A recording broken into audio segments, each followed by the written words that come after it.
अस्सलाम वालेकुम नाज़रीन गिरामी, टॉप लीडिंग उर्दू से मैं हूं आपका होस्ट जवाद ज़हीर अब्बासी। नाज़रीन गिरामी, मुफ्ती अब्दुल अज़ीज़ साहब की जो वीडियो है उस हवाले से मुख्तलिफ़ लोगों ने मुख्तलिफ़ व्यूज़ दिए।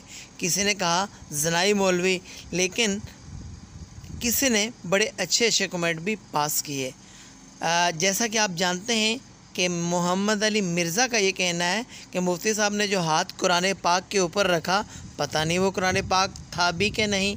फिर इसी तरीके से मुफ्ती तारिक मसूद साहब कहने लगे कि मुफ्ती साहब को भी और उस लड़के को भी अगर इन्होंने ऐसा किया है तो दोनों को कत्ल कर देना चाहिए। कहीं लिखा हुआ आ रहा है कि मुफ्ती अजीज़ुर रहमान स्कैंडल। अच्छा, जो स्टूडेंट्स हैं वो भी कहने लगे कि नहीं, ये नौजवान के साथ ज़्यादती है, इन्हें सरेआम फांसी दे दी जाए, क्योंकि मुफ्ती साहब झटका तो लगा रहे हैं। उससे हट के कल मेरी एक वकील से बात हुई। वकील साहब ने तो बड़ा ज़बरदस्त कहा। उन्होंने बोला जी, चमचम जब मुंह में हो भले आप ज़बरदस्ती भी डालो, वो जायका तो अपना छोड़ देता है। अब उनकी बात भी ठीक थी।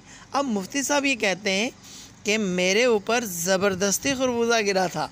अच्छा, ख़वातीन का ये कहना है कि ये बेहुदा हरकत है, हम तो शर्मिंदा हैं। मगर तारिक मसूद साहब ने कहा कुरान और हदीस की रोशनी में कि इन्हें कत्ल कर देना चाहिए। और मोहम्मद अली मिर्ज़ा का भी सख्त अल्फाज में बयान आया। अब हमारी ख्वाहिश ये है कि फैसल मस्जिद या किसी आलिम दीन से मशवरा किया जाए, जो वो